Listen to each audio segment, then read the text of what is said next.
Better than yesterday, better than tomorrow. All we can ever know is the now, already gone. Constantly trying to prove our worth against an illusion of purpose, as if we could ever derive meaning from the things we leave for someone else to bury in the ground. We cry out for justice, for belonging, for some semblance of shame, while the embers of our own hypocrisy rage in our wake. We see the lies they feed us, once meant to mislead, now weaponized dissidents, knowing we'll never change. When did we trade compassion for convenience and start calling it empathy? How many more must bleed in the streets before it's no longer just another story we deny?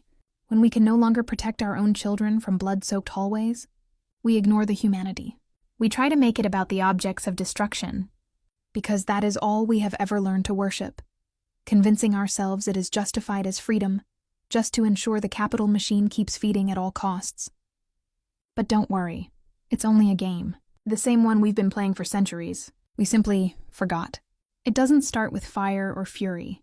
It starts with certainty, that quiet moment when a species looks at itself, complacent, satisfied in its understanding, when knowledge stops growing and begins to rule. From that thought, every empire is born, and inevitably undone.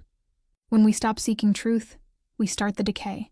Try to remember, everything that rises must fall. After all, it's the first law we wrote into the world the moment we learned to build. We reach for the light, the spark of life, convinced it would keep us safe. But light is patient. It waits, it watches, and it never forgets. We, who first mistook it for mercy, now cling to it like dying moths. Tell me, how do you suppose the moth feels, flying toward the only source of life it has ever known, desperate for its warm embrace, only to find yet another cold deception of artificial illumination? Is it fear, frustration, or just the inevitability that forces the futile crusade stuck in a mortal loop? And yet we so carelessly leave the trap on every night, complacent in the arrogance of our apathy. No malice, just disillusioned ill regard. The rules are simple. You've known them your whole life. You'd merely forgotten it was a game. There is no punishment. There is no reward.